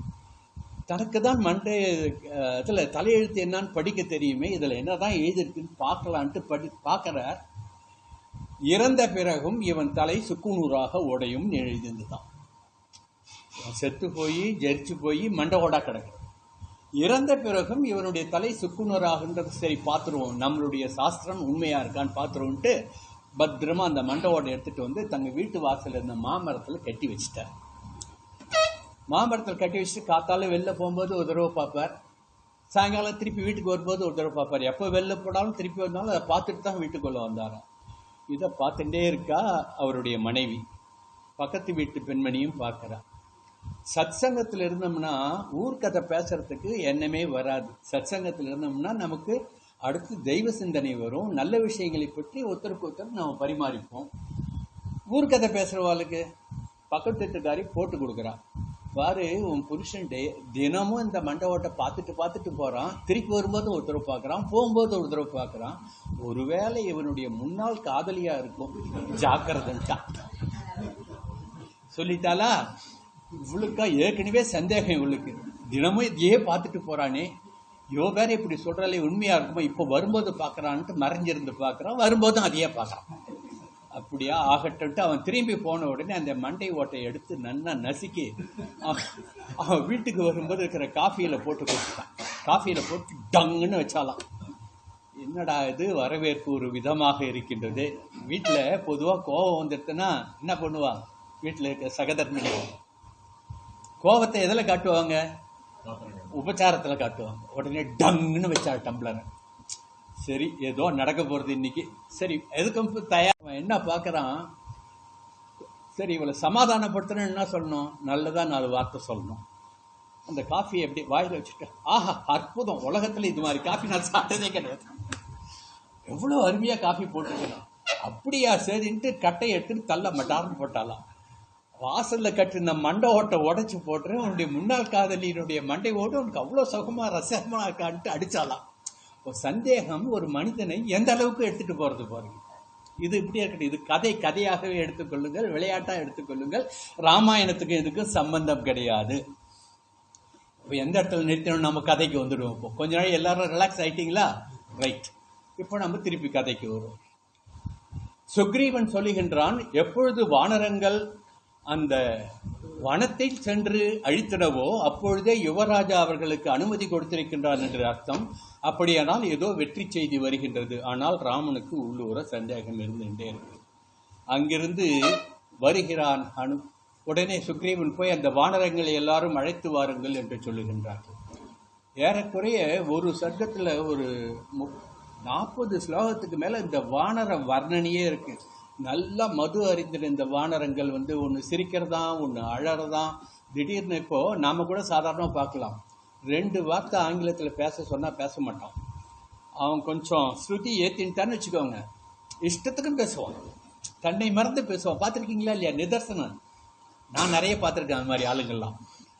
அப்படி இந்த வானரங்கள்லாம் தன்னை மறந்து ஒரு வானரத்துக்கு பாட்டு பாடணும்னு ஆசை வந்துட்டான். பாட்டு பாடினா எப்படி இருக்கும்? கர்ணகடூரமாக இருக்கும். உடனே ஆஹா ஓஹோன்றதான். ஒரு வானரம் அழறதான், நான் பாடுறேன் நீ அழறியான்ட்டு அதை அடிக்கிறதான். இப்படி ஒரே கலாட்டாவாக இருக்கு, எல்லாம் போதையில் இருக்கு. இந்த வானரங்கள் எல்லாம் அழைத்து கொண்டு வர சொல்லுகின்றார்கள். இப்பொழுது இந்த வர்ணனையெல்லாம் நான் சொல்லல, வால்மீகி சொன்னது. வால்மீகி ராமாயணத்தில் ஒரு சர்க்கத்தை முழுக்க இது மாதிரி வர்ணனைகள் சொல்லியிருக்கார். இவெல்லாம் வரும்போது இவங்க ஒருத்தருக்கு ஒருத்தர் பேசி கொண்டாடின்னு வரத்துக்கு வால்மீகி ஒரு காயின் பண்றார், புது வார்த்தை, கிலகலா சத்தம்ன்றார். கிலகலாண்டு சத்தம் போட்டுட்டே வந்துதான். நாம சொல்ல கலகலாண்டு எல்லாரும் பேசிட்டு வரோம்னு சொல்றோம்ல, வால்மீகி சொல்லியிருக்கார், இந்த வானரங்கள் எல்லாம் கிலகலா என்று சத்தம் போட்டு கொண்டு வந்தது என்று சொல்லுகின்றார். அதெல்லாம் ஒவ்வொரு ஸ்லோகத்தையும் சொன்னா இவ்வளோ நாழி ஆகிடும். அதனால சொல்லலை, இப்படி மேற்கொண்டு அப்படியே கதையை தள்ளிட்டு போயிடுங்க. எல்லோரும் வந்தார்கள். வந்து ஹனுமான் அந்த சபைக்குள்ளே நுழைந்தவுடனே வழக்கமாக ராமனுக்கு ஒரு வந்தனம் சொல்லுவார், அடுத்தது சுக்ரீவனுக்கு வந்தனம் சொல்லுவார். ஆனால் இன்று என்ன நடந்ததுன்னா, வந்தவர் சீதா பிராட்டி இருந்த திசையை நோக்கி ஒரு நமஸ்காரம் பண்ணார். பண்ணிட்டு அதற்கப்புறம் ராமனுடைய திருவடியிலே வந்தனம் பண்ணார்ன்ட்டு இருக்கு. ஏன் என்று கேட்கின்றார். அப்பொழுது சொல்றார் அவர், ராமன் சைகையிலேயே தான் வந்த வெற்றி செய்தியை ராமனுக்கு உணர்த்தி விட்டார். இன்னும் பேச ஆரம்பிக்கல. வரும்போது உள்ள வரும்பொழுதே நமஸ்காரம் பண்ணுவார் இல்லையா? நமஸ்காரம் பண்றது தெற்கு திசையை நோக்கி, சீதா பிராட்டி இருந்த திசையை நோக்கி ஒரு நமஸ்காரம் பண்ணிட்டு பிறகு இவரை சேவித்து விட்டு, திருஷ்டா சீதா மகாபாகோ சௌமித்ரே பசிதத்வதாக அபிகம்ய ததா சர்வே பிபந்தி மதுவானராக. திருஷ்டா சீதே, கண்டேன் சீதையை. நேரடியாக தமிழ் படித்தினார். இன்னும் இலக்கண சுத்தமாக தமிழ் படுத்துறோன்னா சீதை காணப்பட்டால் என்று சொல்லணும். ஆனால் கண்டேன் சீதையை என்று சொல்லுகின்றார். திருஷ்டா சீதை. ஏன் கண்டேன் சீதை? ஒரு பெரிய வியாக்கியானமே சொல்லுவார்கள். கண்டேன் சீதையை என்று இவன் சொன்னதை கம்பர் எப்படி சொல்றாருன்னா, எய்தனன் அனுமனும் எய்திக ஏந்தல் தன் மொய்கழல் தொழுகிலன். ஏந்தல் தன் மொய்கழல் தொழுகிலன். ராமனுடைய கழலை திருவடியை வணங்கவில்லை. முளரெனி இங்கிய தையலை நோக்கி தலையன் கைதொடு வையகம் தரி நெடுது இறைஞ்சி வாழ்த்தினான். தையல் இருந்த பகுதியை நோக்கி, அதாவது லங்கையிலே அசோகவனத்திலே சிறை இருக்கின்றாளே சீதா பிராட்டி, அந்த திசையை நோக்கி கையெடுத்து விட்டு பிறகுதான் ராமனை வணங்கினானாம். திருஷ்டா தேவி ஹனுமத் வதனாத் அமிர்தோபமம் ஆகர்ணியவச்சனம் ராமோ ஹர்ஷமாபாச லக்ஷணாக அப்படின்னு வால்மீகி ஸ்லோகம். அதற்கு இது கம்பனுடைய பாட்டு. இப்போ இங்க ஒரு சாதுரியத்தை நாம் கவனிக்க வேண்டும். ஒரு தூதன் என்பவன் எப்படி சாதுரியமாக நடந்து கொள்ள வேண்டும், எப்படி சாதுரியமாக பேச வேண்டும் என்பதற்கு அனுமான் நமக்கு ஒரு மேனேஜ்மெண்ட் லெசன் எடுத்து சொல்லுகின்றார். இங்கு வாயால சொல்வதற்கு முன் தன் சைகையாலேயே தான் சென்ற காரியம் ஜெயம் என்பதை நிரூபித்தார். ஏன்னா எங்க போயிட்டு வந்தாரோ அந்த திசைக்கு வந்தனம் பண்றாருன்னா என்ன அர்த்தம்? அது ராமனுக்கு புரிஞ்சு போச்சு. ஒரு இம்மிடியட் ரிலீஃப் ஃபர்ஸ்ட் வந்த உடனே. இப்போ ஒருத்தர் ரொம்ப ஆவலா ஒரு செய்திக்கு பார்த்துட்டு இருக்கும் பொழுது நான் போனேனா வந்தேனா அதை செஞ்சேனான்ட்டு சுய பிரதாபத்தை சொல்லிட்டு இருந்தா இருக்கிறவனுக்கு சீக்கிரம் சொல்லி தொலையான்னு கேட்பான்ல, அது மாதிரி நிலையை உருவாக்கக்கூடாது. ஆகையினால் கண்டேன் சீதையை திருஷ்டா சீதேவின்னு சொல்லுகின்றார். இப்படி சீதையை கண்டேன் என்று சொல்லியிருக்கலாமே, ஏன் கண்டேன் சீதையை என்று சொன்னார்ன்ட்டு ஒரு வியாக்கியானம் பண்ணுவார். ஏனென்றால் சீதையை என்று சொல்லி அடுத்த வார்த்தை கண்டேன் என்று சொல்வதற்கு எவ்வளோ நடுவில் ஒரு நேரம் இருக்கும்? ஒரு ஃப்ராக்ஷன் ஆஃப் எ செகண்ட் தான். அந்த செகண்டில் கூட மனம் பலவிதமாக அலைபாய்ந்து விடுமே, பலவிதமான எண்ணத்துக்கு போய்விடுமே என்று அதற்கு இடம் கொடுக்கக்கூடாது. ஆகையினால் கண்டேன் என்று சொல்லிவிட்டால் இவன் அனுப்பப்பட்ட காரியம் என்ன? சீதையை பார்க்க வேண்டும், சீதையை கண்டு வர வேண்டும். ஆக கண்டேன் என்று சொல்லிவிட்டால் போன காரியம் ஜெயம் என்பது நிச்சயமாகிவிடும் என்று இங்கு ஒரு மனோதத்துவ ரீதியாக பிரச்சனையை அணுகுகின்றார் சுவாமி ஆஞ்சநேயர். கண்டேன் சீதையை என்று சொல்லி அதோட நிறுத்தல. கண்டேன் சீதையைன்னு அவர் சொல்லல.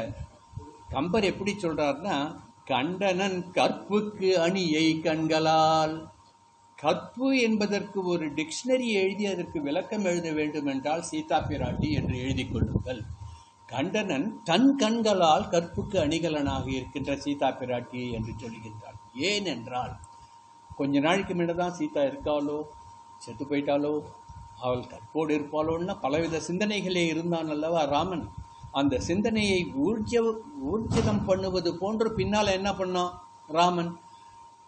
ஆரண்ய காண்டத்தில் இருக்கும் பொழுது சீதையை பார்த்தீர்களான்ட்டு மரமே பாத்தியா, செடியே பாத்தியா, மானே பாத்தியா, மயிலே பாத்தியான்னு பார்க்கிற இடத்தெல்லாம் சீதையை பார்த்தேன் என்று புலம்பினவன், வானரங்களை சீதையை தேடுவதற்காக அனுப்ப ஏற்பாடு பண்ணவன், ராவணனை ஜெயித்து ராவணனை மாய்த்து சீதா பிராட்டியிடம் போகின்ற பொழுது என் காரியம் முடிந்து விட்டது, நீ எப்படி வேணாலும் போ என்று வார்த்தை சொல்லுகின்றான் என்று வரும் ராமாயணத்திலே. எவ்வளவு துடிச்சு போயிருப்பா தேவி.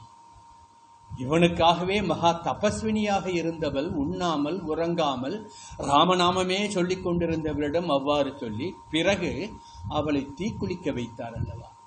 அந்த சந்தேகம் பின்னால் ருஜுவாயிடுத்து, அதாவது உண்மையாகிவிட்டது ராமனுடைய செயலால். அதனால அனுமான் இதெல்லாம் முதல்லயே யோஜனை பண்ணி தான் ஒரு ஒவ்வொரு வார்த்தையா போடுறார். கம்பர் அழகா சொல்லுகின்றார். இப்படி குறிப்பில் குறி காணுகின்ற மாருதி அல்லவா இவன். ராமனில் மாருதி, அதாவது ஆஞ்சநேயரை பார்த்த பொழுது என்ன சொல்றார்? இவன் நவவியாகிருத பண்டிதன். இவனுடைய பேச்சும் செயலையும் பார்த்தால் இவள் எல்லா வேதங்களையும் படித்தவன், எல்லா சாஸ்திரங்களையும் அறிந்தவன், தர்ம நெறிப்படி இருப்பவன் என்பது தெரிகின்றது லக்ஷ்மணா என்று லக்ஷ்மணனிடம் சொன்னார் அல்லவா.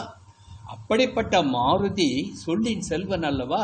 ஆகையினால் எடுத்தவுடனே கண்டனன் கற்புக்கு அணியை கண்களால் தென்திரை அலைகடல் இலங்கை தன்னல் அண்டர் நாயகா இனி துரத்தி ஐயமும் கொண்டுள்ள துயரமும் என்று அனுமன் பண்ணுவான். கம்பருடைய வார்த்தையை பாருங்க. பின்னால நடக்க போறத முன்கூட்டியே யூகிச்சு இங்க சொல்றார். இனி துரத்தி ஐயமும் கொண்டுள்ள துயரமும். இதுக்கு எப்படி வேணாலும் வியாக்கியானம் பண்ணிக்கலாம். அவனுடைய சந்தேகம் சீதை உயிரோடு இருக்காளா இல்லையா என்பதுதான் ஐயம். அவளுடைய கற்பை பற்றி அவன் ஐயப்படவே இல்லை என்றும் அர்த்தம் சொல்லலாம். அவளுடைய கற்பின் எத்தனை நாள், ஏறக்குறைய ஓராண்டு காலம் அயலான் நாட்டிலே சிறை இருந்திருக்கின்றாளே, அவள் கற்பின் திண்மையோடு இருப்பாளா என்று ஐயப்பட்டிருக்கலாம். அதற்கு ஆதாரம் என்னவென்றால் பின்னாளிலே தீக்குளிக்க வைத்தது. ஆகவே கம்பர் வார்த்தையை அப்படியே கரெக்டா ஆணி அடிச்ச மாதிரி எடுத்து போடுறார். இனி துரத்தி ஐயமும் கொண்டுள்ள துயரும் என்று அனுமன் பண்ணுவான். அதோட நிறுத்தல. விற்பெரும் தடந்தோல் வீர வீங்கு நீர் இலங்கை வெற்பில் நற்பெரும் தவத்தனாய நங்கையை கண்டேன் அல்லேன். நான் ஒரு சாதாரண பொண்ணை பார்க்கலையா, யார பார்த்தேன்? இப்பிறப்பென்பதொன்றும் இரும்பொறை என்பதொன்றும் கற்பெனும் பெயரதொன்றும் களிநடம் புரிய கண்டேன். நான் பார்த்த பெண்ணிடம் கற்பு களிநடம் புரிந்து கொண்டிருந்தது. கற்பின் சிகரமாக அவள் இருந்தாள் என்று சொல்லுகின்றார் அனுமன் கம்பனுடைய வாக்கிலே. இப்பொழுது இப்படி சொல்லுகின்ற பொழுது ஹனுமனுக்கு ஒரு சின்ன பின்னோட்ட நினைவு. முதலாக சீதா பிராட்டியை அசோகவனத்திலே பார்த்த பொழுது தன் எண்ணம் எப்படி இருந்தது என்பதை இங்கு நினைத்து பார்த்து இந்த வார்த்தையை சொல்லுகின்றார். ஐயப்படாதே, அவள் கற்பின் கனலாக இருக்கின்றாள் என்று ராமனிடம் சொல்லுவதற்கு காரணம், முதலில் தான் சீதா பிராட்டியை பார்த்த பொழுது தன் மனதிலே என்ன தோன்றிற்று என்பதை. மா சுண்ட மணியனால் வயங்கு வெங்கதிர்த்தே சுண்ட திங்களும் என்ன தேய்ந்துளால் காசுண்ட கூந்தலால் கற்பும் காதலும் ஏசுண்டது இல்லையேல் அரைத்துக்கு இரு உண்டோ. கற்பு என்பதற்கு அடையாளம் சொல்ல வேண்டுமானால் இந்த பெண்தான் என்பதை பார்த்த மாத்திரத்திலேயே அவளுடைய தோற்றம், அவள் இருக்கின்ற நிலைமை, ராமநாதன் ஜெபித்துக் கொண்டிருக்கின்ற அந்த தன்மையை வைத்து அனுமானம் பண்ணிவிட்டார் அனுமான். ஆம் நாயனாமே யோகே வித்யாம் பிரதிலாமிவாகா என்பார் வால்மீகி. இந்த ஒரு வரிக்கு இந்த ஒரு ஸ்லோகம். மாசுண்ட மணி ஆனால், ஒரு நல்ல வைரக்கல் சேத்துல ஊந்துட்டுன்னா அது ஒளி வீசுமா? காதலியும் மூக்கிலையும் வைரம் போட்டிருந்தா இப்படி திரும்பும் போது மினுக்கும், இப்படி திரும்பும் போது மினுக்கும். சில பேர் வைரம் போட்டிருந்தா இப்படி கையாட்டுண்டே பேசுவான். ஏன் அப்படி பேசுறான்னா அட்ராக்ஷன் தெரியணுன்றதுக்காக. சும்மா அதெல்லாம் ஒரு போக நிறைய பேர் கொட்டாய் விடுறதுனால நடுவில் கொஞ்சம் இப்படி என்ன சொல்றார் கம்பர்னா, பேன நோற்றது மனை பிறவி பெண்மைபால் நாணம் நோற்று உயர்ந்தது நங்கை தோன்றலால் மான நோற்று ஈண்டு இவள் இருந்தவாறு இயலாம் காண நோற்றில அவன் கமலக் கண்களே என்கின்றார். கற்பினுடைய திண்மையோடு இந்த பெண் இந்த பூதலத்திலே பிறந்ததனால்தான் கற்புடைய மாதர்கள் இங்கு இருக்கின்றார்கள் இந்த நானிலத்திலே என்று சொல்லுகின்றான் கம்பன். அனுமனுடைய வாக்காக, அனுமனுடைய சிந்தனையை சொல்லுகின்றார். பேன நோற்றது மனை பிறவி பெண்மை போல் நாணம் நோற்று உயர்ந்தது நங்கை தோன்றலால். இந்த பெண் பிறந்து வாழ்ந்து காட்டிய விதத்தினால்தான் கற்பு என்றால் என்ன என்பதே மற்ற மங்கையர்களுக்கு தெரிய வந்தது என்று சொல்லுகின்றார். அத்தகைய ஒரு உயர்ந்த தன்மையலாக ஹனுமார் சீதா பிராட்டியை பார்க்கின்றார். இந்த நங்கை பிறந்ததால் தான் நல்ல குடிப்பிறப்பு, நாணம் உடைமை எல்லாம் மற்ற மங்கையர்களுக்கு வந்தது.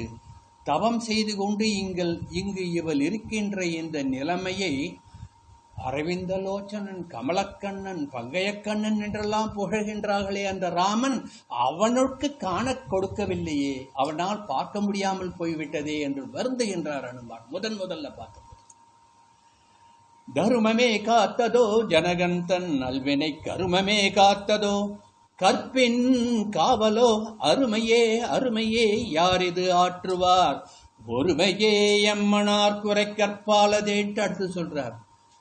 யார் செய்த தர்மம் இவளை காப்பாற்றிக் கொண்டிருக்கின்றது? உண்ணாமல் உறங்காமல் ராமநாமம் சொல்லிக்கொண்டு ராமஸ்மரணையிலேயே இருந்து கொண்டு ராவணன் கொடுக்கின்ற அத்தனை கொடு வார்த்தைகளையும் தாங்கிக் கொண்டு ராட்சசர்கள் கொடுக்கின்ற அத்தனை துன்பங்களையும் சகித்துக் கொண்டு இருக்கின்றாளே, தர்மமே காத்ததோ, அந்த தர்மம் தான் இவளை காப்பாற்றுகின்றதோ, ஜனகன் நல்வினைதான் காத்ததோ, ஜனகன் எவ்வளவு நல்லது பண்ணானோ அவனுடைய புத்திரியாகிய இந்த ஜானகி தேவியை காக்கின்றதோ, கற்பின் காவலோ இவளுடைய கற்பின் திண்மைதான் இவளை காப்பாற்றிக் கொண்டிருக்கின்றதோ, அருமையே யார் இது ஆற்றுவார் ஒருமையே எம்மனார் குறை கற்பாலதே.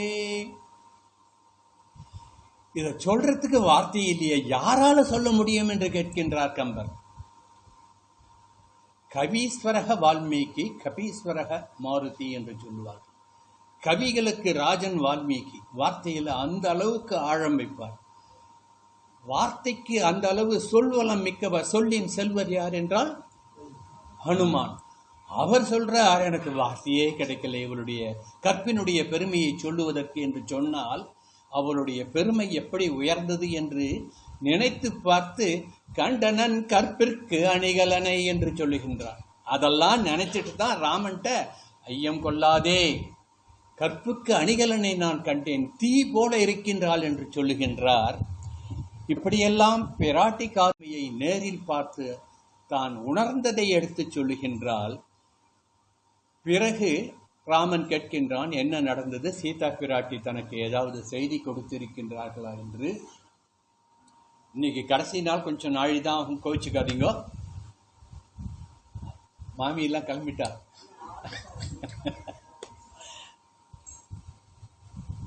செய்தி சொல்லி அனுப்பியிருக்கின்றாள். 1 மாதம்தான் உயிர் தரிப்பேன் என்ற செய்தியை சொல்லி இருக்கின்றாள். அதற்குள் நீங்கள் அவளை காத்து அழைத்து செல்ல வேண்டும் என்று சொல்லியிருக்கின்றாள். நான் அவளை பார்த்ததற்கு அடையாளமாக சில அந்தரங்க நிகழ்வுகளை சொல்லி இருக்கின்றாள் என்று சொல்லி அவள் சொன்ன நிகழ்வுகளை எல்லாம் சொல்லுகின்றாள். அதை நான் இப்போ சொல்ல ஆரம்பிச்சேன்னா அது ஒரு மறுபடியும் ராமாயணம் ஆயிடும். சீதா பிராட்டி சொன்ன சில அந்தரங்க நிகழ்வுகள், ராமனுக்கும் சீதைக்கும் மட்டுமே தெரிந்த நிகழ்ச்சிகளை சொல்லி ஹனுமான் சீதா பிராட்டியை பார்த்ததற்கு அடையாளமாக அதை சொல்லி அவள் கொடுத்த சூடாமணியை ராமனிடம் கொடுக்கின்றார். சூடாமணியை பார்த்து அதை வாங்கின உடனே அது பரம்பரையாக இக்ஷ்வாகு வம்சத்திலே வந்து கொண்டிருக்கின்ற சூடாமணி. அது சீதா பிராட்டியின் தலையிலே தான் சூடிவிட்டது அவனுக்கு நினைவுக்கு வருகின்றது. அதை பெற்றுக்கொண்டு மார்போடு அணைத்து கொண்டு சீதையையே நேரில் பார்த்தது போல் ஆனந்த கண்ணீர் பெருகினான்.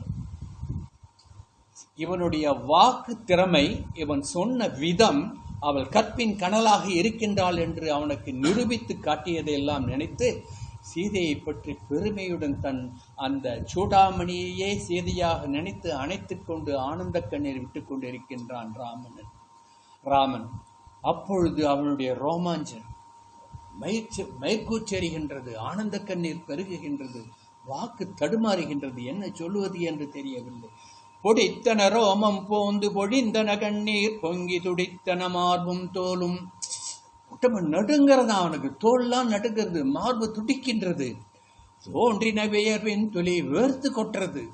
சீதா பிராட்டியே பார்த்து விட்டது. இத்தனை காலம் ஏங்கிக் கொண்டிருக்கின்றானே, ஓராண்டு காலமாக காணவில்லை என்று ஏங்கினது மாருதி வெற்றிகரமாக வந்து சீதா பிராட்டியை பார்த்ததற்கு அடையாளமாக தன் குடும்ப சொத்தான அந்த சூடாமணியை கொண்டு வந்து காட்டுகின்றானே.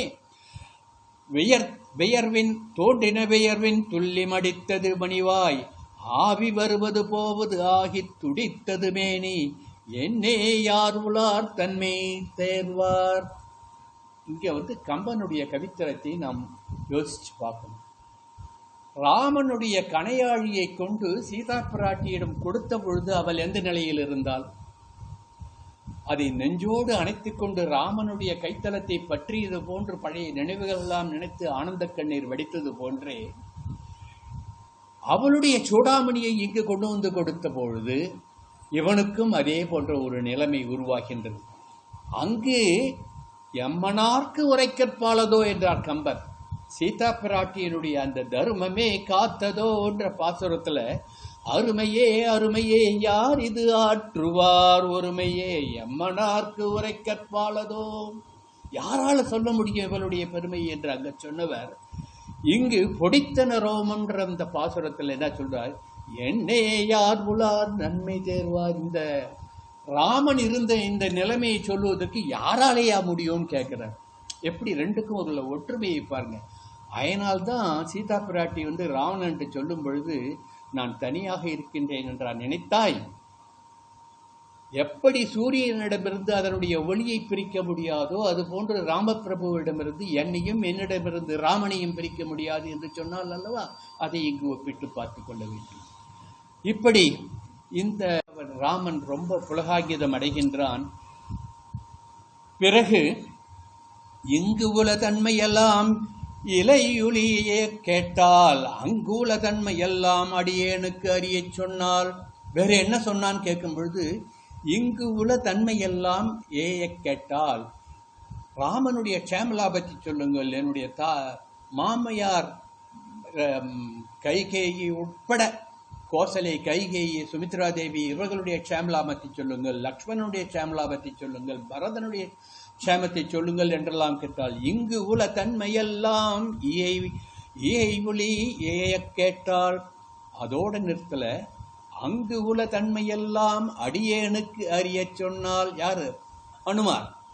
அதே மாதிரி தான் இருக்கின்ற நிலைமையை எல்லாம் போய் ராமனிடம் சொல் என்று எனக்கு சொல்லி இருக்கின்றால், பிரத்யேகமான சில செய்திகளையும் சொல்லி அனுப்பினால், திங்கள் ஒன்று இருப்பேன் என்னே திருகுலம் தீர்ந்த பின்னே மங்குவேன் உயிரோடு என்று மலரடி சென்னி வைத்தால் 1 மாசம்தான் உயிரோடு இருப்பேன் போய் ராமன்ட்டு சொல்லிடுங்கோ. அது புள்ளே என்னை வந்து காப்பாற்றவில்லை என்றால் நான் மடிந்து போவேன் என்று சொல்லச் சொன்னால் பிரபு என்று ஹனுமான் ராமனிடம் சீதை சொன்னதை சொல்லுகின்றார். இதை எல்லாம் கேட்கிறார். இன்னும் விருத்தாந்தம் இன்னும் வளர்ந்துட்டே போகும். ராமன்கிட்ட கேட்ட கேள்வி, அதற்கு ஹனுமார் சொன்ன பதில், எல்லாவற்றையும் ஒரு சர்க்கம் ஃபுல்லா சொல்லியிருக்கா. கம்பரும் நிறைய சொல்லியிருக்கார். சொல்றதுக்கு நாழியில் ஏற்கனவே 9 காலம் ஆயிடுச்சு. ராமன் மிகவும் சந்தோஷப்பட்டான். உடனே ஹனுமனை பார்த்து, ஹனுமனே, இவ்வளவு பெரிய காரியத்தை செய்துவிட்டு வந்திருக்கின்ற உனக்கு கொடுப்பதற்கென்று இப்பொழுது என்னிடம் ஒன்றும் இல்லையே. ஏன்னா இவன் ராஜாங்கத்தை துறந்து வந்து மரபுரி தரித்து இருக்கின்றான் அல்லவா. சுக்ரீவனுடைய ராஜ்யத்திலே தஞ்சமடைந்தது போல இருக்கின்றான் அல்லவா. உனக்கு கொடுக்க என்னிடம் என்ன இருக்கின்றது? என்னுடைய ஆலிங்கனம்தான் இருக்கின்றது என்று எழுந்து வந்து ராமன் ஆஞ்சநேய மகாபிரபுவை அணைத்துக் கொண்டாராம், ஆலிங்கனம் பண்ணி கொண்டார். யாருக்கு கிடைக்கும் இந்த பரிசு? சீதா பிராட்டியை தவிர இப்பிறவிக்கு வேறொரு மாதரை என் மனத்தாலும் நினையேன் என்று இருந்த பிரான், சீதா பிராட்டியை தவிர வேறு பெண்ணை அடைத்து அறியாத பிரான் முதல் முறையாக தனக்கு உபகாரம் பண்ணின ஆஞ்சநேய மகாபிரபுவை ஆலிங்கனம் பண்ணிக்கொண்டு தன்னுடைய நன்றியை தெரிவிக்கின்றான் என்று சொல்லுகின்றார். இது சுந்தரகாண்டத்தில் இதற்கு பாசுரம் இருக்காது. யுத்த காண்டத்தினுடைய முதல் சர்க்கத்திலே இந்த விவரம் சொல்லப்பட்டிருக்கு. முதல் சர்க்கத்தில் 13வது ஸ்லோகத்தில் இருக்கும். இந்த ஆலிங்கனம் பண்ணிக்கொண்ட வியாக்கியானம் யுத்த காண்டத்தில் தான் இருக்கும். இததந்து மம தீனஸ்ய மனோபூய பிரகர்ஷதி யதிஹாஸ்ய பிரயாக்யாதுர்ன குர்மி சத்ரு சம்பிரியம் ஏஷ சர்வஸ்வபூதஸ்து பரிஷ்வான் கோ ஹனுமதாஹ மயா காலமிமம் பிராப்ய தத்வச்சஸ்து மகாத்மனாக என்று யுத்த காண்டத்திலே 1வது சர்க்கத்திலே 13வது ஸ்லோகம் இந்த ஸ்லோகம். இந்த ஸ்லோகத்தை சொல்லி ராமன் ஹனுமனுக்கு கொடுத்த ஒரு பெரிய பரிசு ஆலிங்கனம்.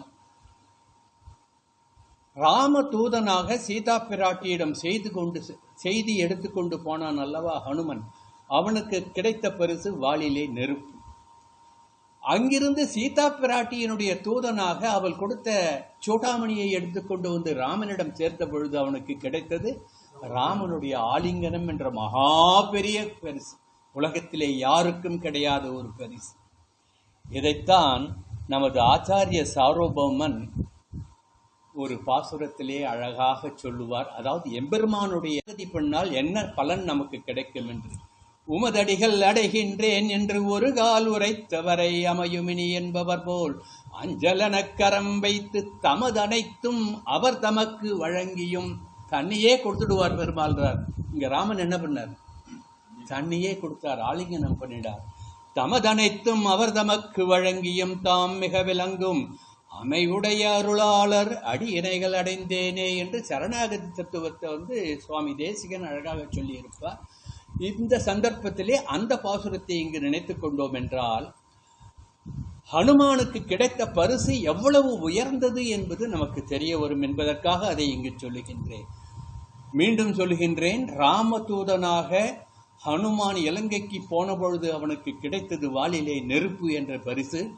அதே சீதா பிராட்டியினுடைய தூதனாக ஸ்ரீராம தூதனாக திரும்பி வந்த பொழுது அவனுக்கு கிடைத்தது மகாபாகியமாகிய ராமனுடைய ஆலிங்கனம். இந்த செய்தியுடன் சுந்தரகாண்டம் முடிவு பெறுகின்றது. அதாவது இந்த கடைசியா இந்த ஆலிங்கனம் பற்றி சொல்லுகின்ற ஸ்லோகம் சுந்தரகாண்டத்திலே இல்லை என்றாலும் அடுத்து வந்த யுத்த காண்டத்திலே முதல் சர்க்கத்திலே 13வது ஸ்லோகமாக இருக்கின்றது. அதை இங்கு நாம் கோர்த்து அனுபவித்தால்தான் இந்த சுந்தரகாண்டம் சொன்னதனுடைய பயன் நமக்கு தெரிய வரும் என்பதால் அதை எடுத்து சொல்லுகின்றேன். நன்மையும் செல்வமும் நாளும் நல்குமே, திண்மையும் பாவமும் சிதைந்து தேயுமே, ஜென்மமும் மரணமும் இன்றி தீருமே, இம்மையே ராம என்று 2 எழுத்தினால். இதுதான் ராமநாமம் சொல்வதனால் கிடைக்கின்ற பலன், சுந்தரகாண்டம் வாசிப்பதனால் கிடைக்கின்ற பலன், சுந்தரகாண்டம் கேட்பதனால் கிடைக்கின்ற பயன் ராம என்ற 2 வார்த்தைகளினால் என்று சொல்லி இந்த அளவிலே சுந்தரகாண்டத்தினுடைய நவாக உபன்யாசத்தை பூர்த்தி பண்ணுகின்றேன். சுந்தரகாண்ட நவாகம் முடிந்துவிட்டது. இருந்தாலும் இன்னும் ஒரு 10 நிமிஷம் பொறுமையா இருங்க. பொதுவா சில செய்திகள் சொல்லணும். சுந்தரகாண்டத்திலே மொத்தம் 68 சர்க்கங்கள், 2885 ஸ்லோகங்கள், சில பதிப்புகளிலே 3006 ஸ்லோகங்கள் என்று போட்டிருக்கிற சில இடைச்சொற்களையும் சேர்த்து சொல்லி இருக்கின்றார்கள். ஆனால் கீதா பிரஸ் போட்ட வால்மீகி ராமாயண பதிப்புகளிலே 2885 ஸ்லோகங்கள் தான் சுந்தரகாண்டத்திலே இருக்கும். இப்பொழுது பெரியவர்கள் இந்த சுந்தரகாண்டத்தை எப்படி அனுபவித்திருக்கின்றார்கள் என்று நாம் சொல்ல வேண்டும். 9 நாள் சுந்தரகாண்டத்தை பற்றி ஓரளவுக்கு இங்குன்றும் அங்குன்றுமாக தொட்டு தொட்டு உங்களிடம் பகிர்ந்து கொண்டோம். இதை பெரியவர்கள் ரத்ன சுருக்கமாக ஒரு வரியில சொல்லியிருக்காங்க, ஒரு பாசுரத்தில் சொல்லியிருக்காங்க. அதெல்லாம் அனுபவிக்க வேண்டாமா? அதை மனசில் வச்சுட்டோம். சுந்தரகாண்ட பாராயணம் முழுவதும் படிக்க முடியவில்லை என்றாலும் இந்த ஒரு ஸ்லோகம் இல்ல ஒரு வரி சொல்லி நாம் சுந்தரகாண்ட பாராயணம் பண்ணின அத்தனை பலனையும் பெற்றுவிடலாம் என்பதற்காகத்தான் சொல்லுகின்றேன். சுவாமி நிகமாந்த மகாதேசிகன் ஆச்சாரிய மகாபிரபு, ஆச்சாரிய சார்வபௌமன் என்று கொண்டாடுகின்றோம். அவர் ரகுவீர கத்தியம் என்று ராமாயணத்தையே கத்திய நடையிலே எழுதியிருக்கின்றார். அதிலே சுந்தரகாண்டத்தினுடைய பிரபாவம் பற்றி ஒரு வரியில் சுந்தரகாண்டம் முழுவதும் சொல்லிவிட்டார். அபார பாராவார பரிகா பரிவிரத பரபர பரிஜ்ரத தப ஜகன ஜபன பவன பவ கபிவர பரிஷ்வங்க பாவித சர்வாந்தானாம். முடிஞ்சு போச்சு சுந்தரகாண்டம். அபார பாராவார பரிகா பரிவிரத பரபர பரிஸ்வத தப தகன ஜபன பவன பவ கபிவர பரிஷ்வங்க பாவன சர்வஸ்வதானாம். அபார கரை காண முடியாத, பாராவார கடல் என்ற, பரிகா அகழியால், பரிவிரத சூழப்பெற்ற, பரபுர பகைவனது நகரமான இலங்கையிலே, பரிஸ்ருத மூட்டிய, தவ தகன காட்டுத்தீயை போன்றதை, ஜவன மிக்க வேகமுடையவனான, பவன பவ வாயு புத்திரனான, கபிவர அனுமனை, பரிஷ்வங்க அணைத்துக் கொண்டதால், பகவான் அனுப்பிச்சிட்டான் இல்லையா, அணைத்துக் கொண்டதால், சர்வசதானா எல்லா செல்வத்தையும் பெற்றவனாக ஆனவனே நமஸ்தே அனுமானை வணங்குகின்றார். யாரு? சுவாமி நிகமாந்த மகாதேசிகன். ஒரே வரியில் சுந்தரகாண்டம் ஆரம்பிக்கும் எந்த ராமாயண பாராயணமாக இருந்தாலும் சரி, ஆரம்பிப்பதற்கு முன் தியான ஸ்லோகங்களை சொல்லிக் கொண்டு வருகின்றோம். நேற்று ஒரு தியான ஸ்லோகத்தை சொல்லினேன். உள்ளங்கே சிந்தோ சலீலம் சலீலம் என்ற அந்த தியான ஸ்லோகத்துக்கு என்ன அர்த்தம் நேற்று அனுபவிச்சோம். இப்பொழுது ஒரு தியான ஸ்லோகத்திலே சுந்தரகாண்டம் முழுமையும் சொல்லப்பட்டிருக்கின்றது. அதை சொல்லுகின்றேன். எல்லாருக்கும் தெரிஞ்சிருக்கும், இருந்தாலும் சொல்றேன். மனோஜவம் மாருத துல்லிய வேகம் சிதேந்திரியம் புத்திமதாம் வரிஷ்டம் வாதாத்மஜம் வானரயூதமுக்யம் ஸ்ரீராமதூதம் சிரசா நமாமி. சுந்தரகாண்டம் முடிஞ்சு போச்சு. மனோஜவம், ஜவம் என்றால் வேகம். மனோவேகத்தில் போடணும். இங்கே இருக்கோம், இப்போ நினச்சா ஆஸ்திரேலியா இருக்கலாம், நினச்சா அமெரிக்காவுக்கு போகலாம், எங்கே வேணாலும் போகலாம். ஸ்ரீலங்காவுக்கு போயிட்டு அசோகவனத்தை ஒரு சுற்றிட்டு வரலாம். அயோத்தியில் போயிட்டு லாலா ராமனை சேவிச்சுட்டு வரலாம். மனோஜவம். அப்படிப்பட்ட மனோவேகத்தில் பறந்து போனார் இலங்கைக்கு. எங்க மகேந்திரகிரியிலேருந்து கடலை தாண்டுகின்ற பொழுது மனோவேகத்தில் போனார். மாருத துல்லிய வேகம். இலங்கைக்கு போன உடனே அதே வேகத்தில் போக முடியுமோ, தேட முடியுமோ? அவசரத்தில் அண்டாவுக்குள்ள கூட கை போகாதுன்னு சொல்லுவான் ஒரு பழமொழி.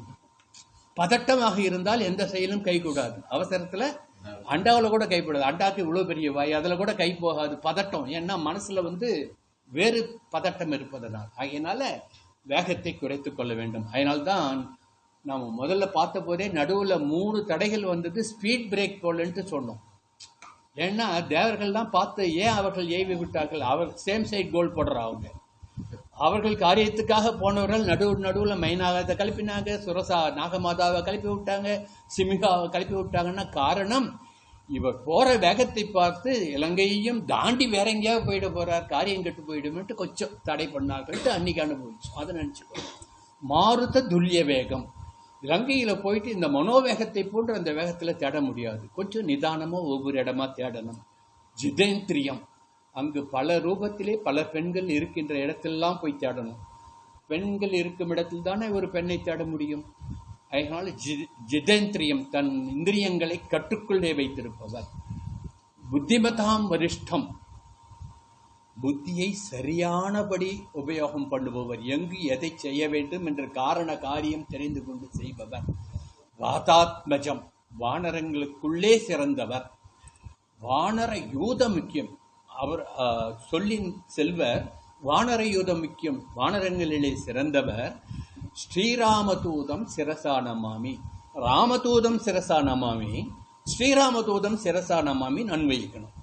முதல்ல ராமதூதம், ராமனுடைய தூதனாக போனார். திருப்பி வரும்போது ஸ்ரீராமதூதனாக வந்தார். ஸ்ரீகிட்டேருந்து, ஸ்ரீயாகிய தேவி கிட்ட இருந்து ராமனுக்கு தூது சொல்லுவதற்காக ஸ்ரீராமதூதனாக வந்தார். அவரை சிரசா நமாமி, தலை வணங்குவோம். சுந்தரகாண்டம் முடிஞ்சு போச்சா இல்லையா? சுந்தரகாண்டத்தில் நடந்த நிகழ்வுகள் அனைத்தையும் ஒரு ஸ்லோகத்தில் மனோஜவம் மாருத துல்லிய வேகம் ஜிதேந்திரியம் புத்திமதாம் வரிஷ்டம் வாதாத்மஜம் வானரயூத முக்கியம் ஸ்ரீராமதூதம் சிரசா நமாமி. இது வால்மீகி சொன்ன இந்த தியான ஸ்லோகம்.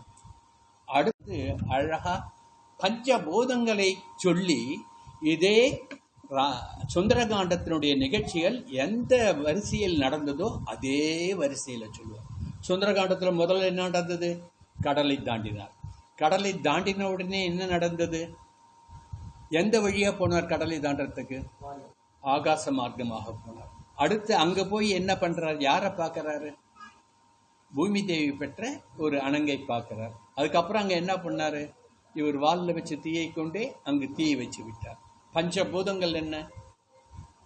ஆகாசம், நீர், நிலம், நெருப்பு, அப்புறம் காற்று, பஞ்சபூதங்கள். இந்த பஞ்சபூதங்களையும் கொண்டு ஹனுமார் மகேந்திரகிரியிலிருந்து இலங்கைக்கு சென்று சீதா பிராட்டியை பார்த்து திரும்பி ராமனிடம் வந்து செய்தி சொன்ன வரையில் ஒரே ஒரு பாடல்.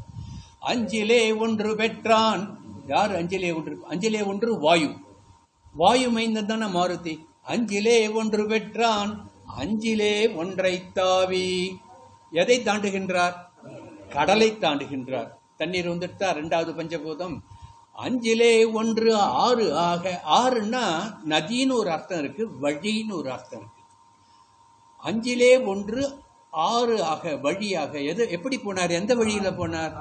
ஆகாச மார்க்கமாக போனார். அஞ்சிலே ஒன்று ஆறு ஆக ஆரியர்க்காக ஏகி. ஆரியர்னு அபத்தமா போய் சொல்றவன்கள் அர்த்தத்தெல்லாம் எடுத்துக்காதுங்க. ஆரியர்னா செந்தன்மை கொண்டவன், பராக்கிரமசாலி என்றுதான் அர்த்தம். ஆரியர்னா கைபர் போலர்கான வழியா வந்தானுங்க, அவனுங்க பாப்பானுங்கன்ட்டு சில பெதற்றிட்டு இருக்காங்கல்ல. ஆனா ஒன்னு எடுத்துக்கலாம், செந்தன்மை கொண்டவர்கள் சொல்லுங்க, ஏத்துக்கலாம். ஏன்னா அவர்கள் ஒரு கட்டுப்பாட்டோடு வாழ்ந்ததுனா இது பிரலாபம் கிடையாது. தவறான முறையிலே சிலர் தவறான செய்திகளை பரப்புகின்றார்கள் என்ற ஒரு ஆதங்கத்திலே சொல்லிவிட்டேன், மன்னிக்கவும்.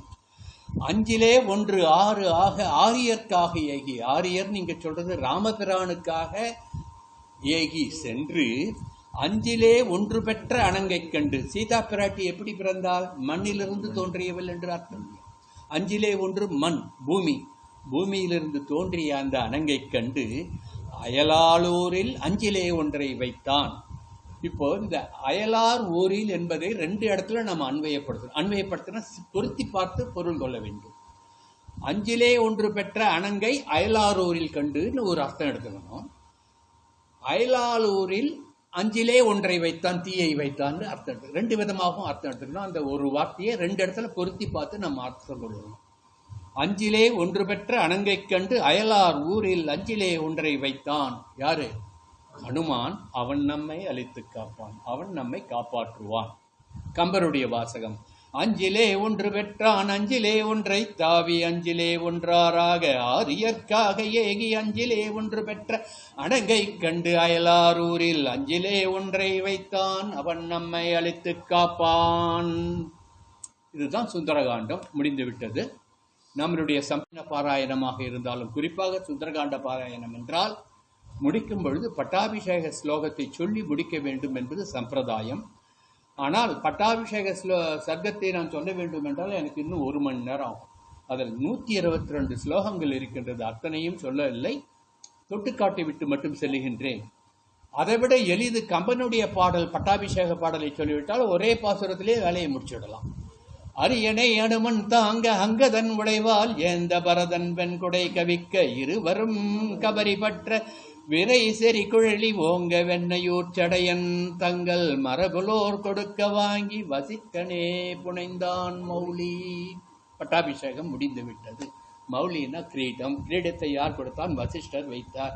இங்கு கம்பர் தன்னுடைய குலப்பெருமையை இங்கு பதிவு பண்ணிக்கின்றார். என்னன்னா, தனக்கு உதவி செய்து தன்னை படிக்க வைத்து தன்னை ஆளாக்கிய அந்த வெண்ணையூர் சடையனை இங்கு நினைத்து பார்த்து அவருக்கு ஒரு நன்றி கடனை இங்கு செலுத்தி இந்த பாசுரத்திலே சொருகிவிட்டார்.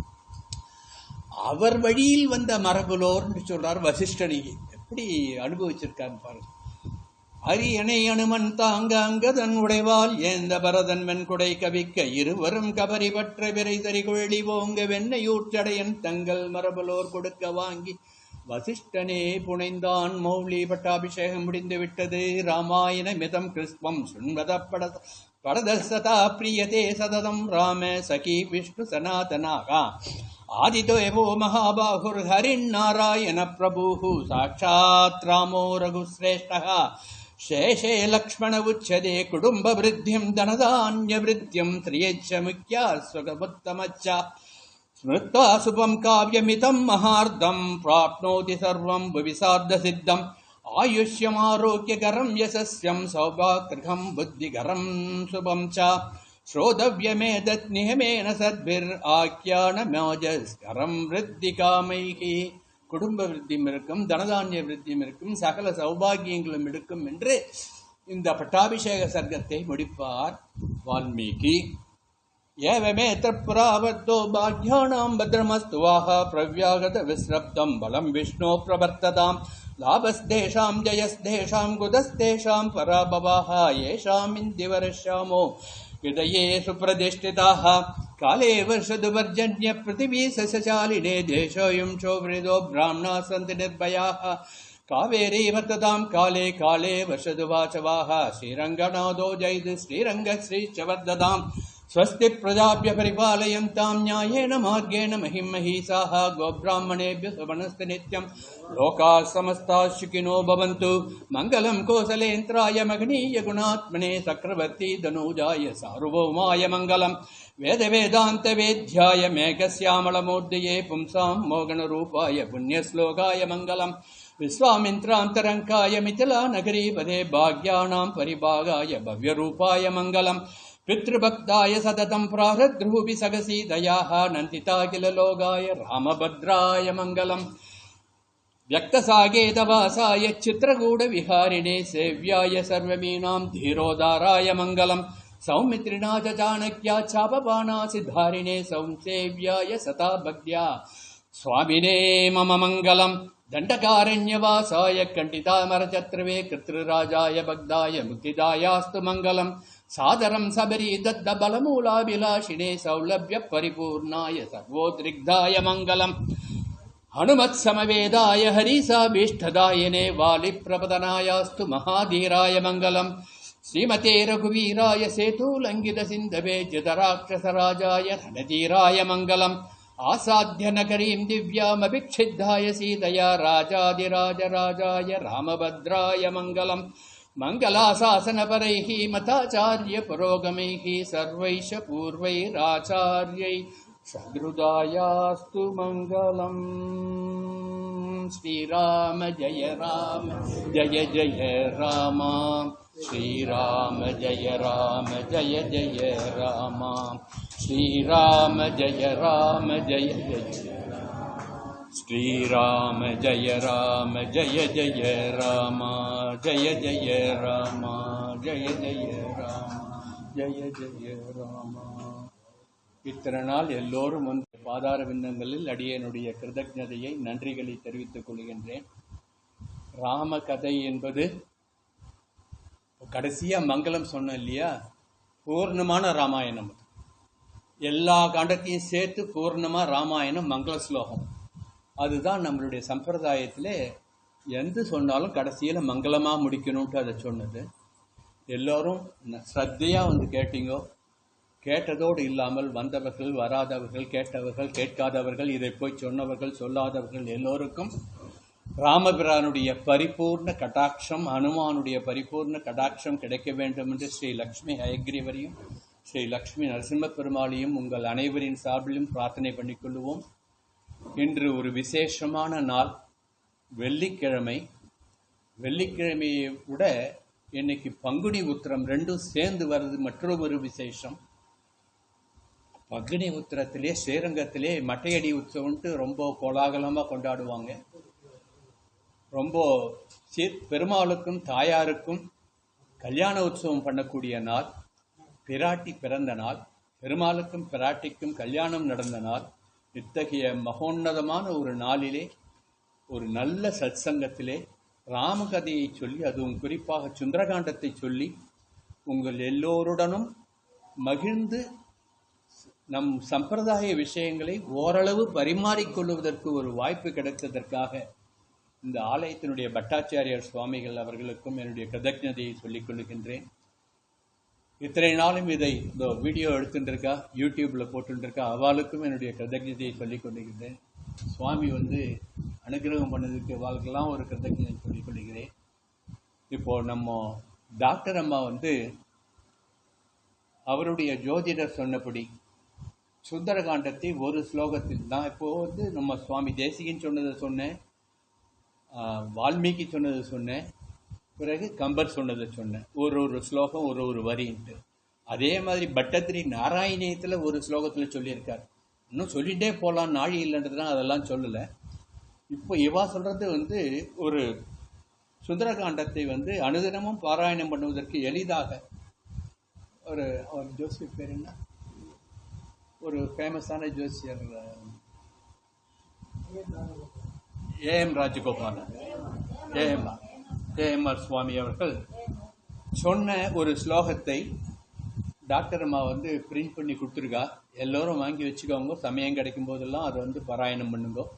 நான் சொன்ன இந்த தியான ஸ்லோகத்தில் ஒன்று, கம்பருடைய ஸ்லோகம் 1-2 சொன்னாலே பூராவும் சுந்தரகாண்டம் சொன்ன மாதிரி ஆகும்.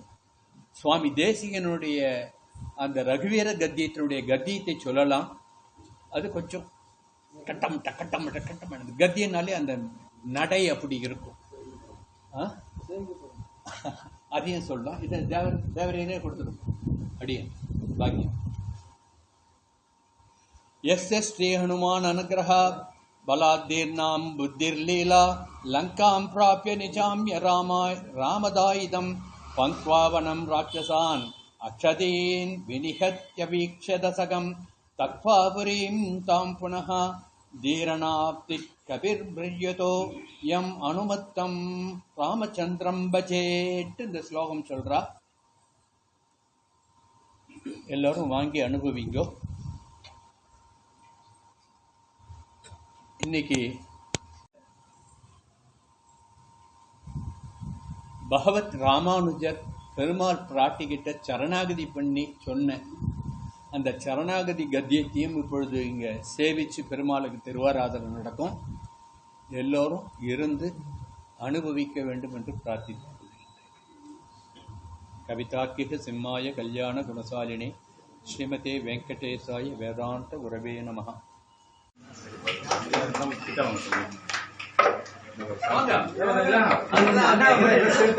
நீ பெருமாளை அண்ணாவே எடுக்க, நீ பெருமா அண்ணன் வாங்க சாமி வாங்க.